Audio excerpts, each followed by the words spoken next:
आप सभी लोग को दोस्तों इस चैनल से जुड़ने के लिए बहुत बहुत स्वागत है। बहुत बहुत धन्यवाद दोस्तों।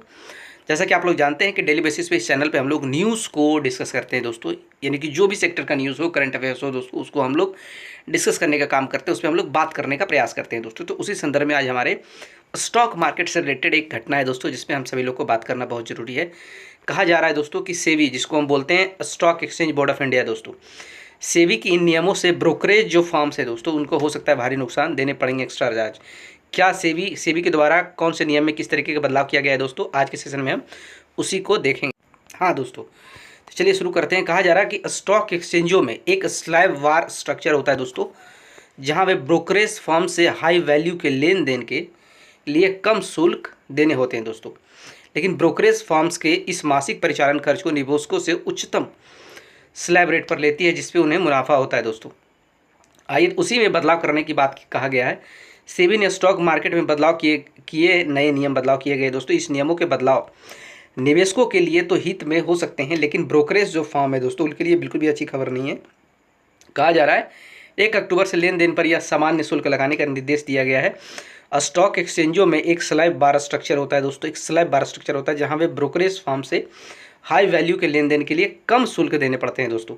लेकिन ब्रोकरेज फर्म्स इस मासिक परिचालन खर्च को निवेशकों से उच्चतम स्लैब रेट पर लेती है, जिससे उन्हें मुनाफा होता है। आइए जानते हैं इस खबर को, विस्तार में जानने का प्रयास करते हैं दोस्तों। क्या है ब्रोकरेज फर्म्स को हो सकती है हानि, क्यों हो सकती है? नेशनल स्टॉक एक्सचेंज ने ब्रोकरेज फर्म्स द्वारा अपने कस्टमर बेस का विस्तार करने के लिए उपयोग किए जाने रेफरल प्रोग्राम्स पर लगाम लगा दी है दोस्तों।